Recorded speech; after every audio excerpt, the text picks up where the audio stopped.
চোখের ছানি বা ক্যাটারেক্ট যেটা নিয়ে আমরা খুব কথা বলে থাকি বা আমরা জানি কিছুটা আমাদের কাছে পরিচিত বটে, তবে আমরা খুব পরিষ্কার করে একটু জানতে চাই যে আসলে ছানি বলতে আমরা কি বুঝি। আমি চোখের একটা মডেল নিয়ে একটু যদি বুঝাই তাহলে সুবিধা হবে। আমাদের চোখের অনেকগুলো পার্ট, তার মধ্যে সবচেয়ে সামনে যে পার্টটা আছে এটা কর্নিয়া, এটা কাচের মতো স্বচ্ছ। তারপরে আছে একটা ছোট ছিদ্র, এটাকে বলি আমরা পিপিল।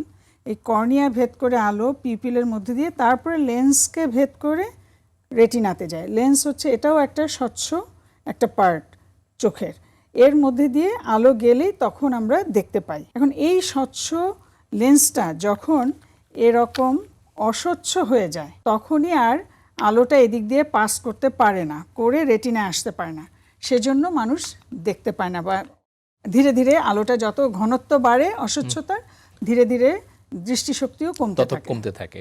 অর্থাৎ এটা হচ্ছে যে আমাদের লেন্সটা ঘোলা হয়ে যায়, ঘোলাটে হয়ে যায়। আচ্ছা, তো আমরা প্রায় শুনি যে ছানি অপারেশন করাতে হচ্ছে, গ্রামের সাধারণ মানুষরা বলেন যে ছানি কাটায়। এই ছানি অপারেশনটা আসলে কখন লাগে? ছানি অপারেশনটা লাগে হচ্ছে যে যে কাজ করছে তার প্রফেশন অনুযায়ী, তার প্রয়োজনীয়তা অনুযায়ী তার ছানি অপারেশন কখন করতে হবে। যেমন ধরুন একজন কৃষক, সে যতক্ষণ পর্যন্ত না তার ধানটা চিনতে অসুবিধা হবে সে কিন্তু ততক্ষণ চোখের ডাক্তার কাছে যাবে না, সে ততক্ষণ পর্যন্ত ওয়েট করবে ছানি অপারেশনের জন্য চোখের ডাক্তারের কাছে। ডাক্তার যদি একবার যায়ও অস্বচ্ছ দেখে ভাবে চশমা নেবে, বললেও সে করবে না, কারণ সে বলবে আমি তো দেখতে পাই, আমি তো আমার কাজ করতে পারছি। আবার ধরেন একজন টিচার, সে কিন্তু সামান্য 2-1 লাইন কম দেখছে, তাতেই তার ডিস্টার্ব হচ্ছে, সে পড়তে পারছে না, পড়াতে গেলে স্টুডেন্টদেরকে সমস্যা হচ্ছে, অনেক দূরে দেখতে পাচ্ছে না। এখন হলো তার প্রয়োজন অনুযায়ী অপারেশনটা করতে হবে। এখন কিন্তু আর আগের মতো নেই। আগে যেমন বলা হতো ছানি ম্যাচিওর হয়েছে কিনা, ম্যাচিওর হলে তখনই অপারেশন করা যাবে, তার আগে করা যাবে না।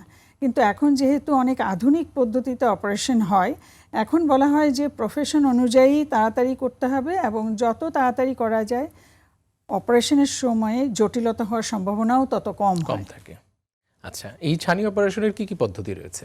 ছানি অপারেশন এখন যেটা করা হয় আধুনিক পদ্ধতিতে, এটাকে বলা হয় ফ্যাকো ইমালসিফিকেশন। এটাতে একটা যন্ত্রের মাধ্যমে খুব ছোট ছিদ্র করে চোখের ছানিটাকে ছোট ছোট টুকরা করে গলিয়ে নিয়ে আসা হয় মেশিনের মাধ্যমে, এবং ওইখানে ওই ছোট ছিদ্র দিয়েই একটা ভাঁজ করা লেন্স চোখের ভিতরে ইমপ্লান্ট করে দেওয়া হয়। তাতে কোনো রকম রক্তক্ষরণ হয় না, কোনো সেলাই দিতে হয় না। আর এর সঙ্গে এখন নতুন আরও কিছু পদ্ধতি যোগ হয়েছে, যেটা হলো যে লেজারের মাধ্যমে ছানি অপারেশন সম্পূর্ণটা কিন্তু করা যায় না।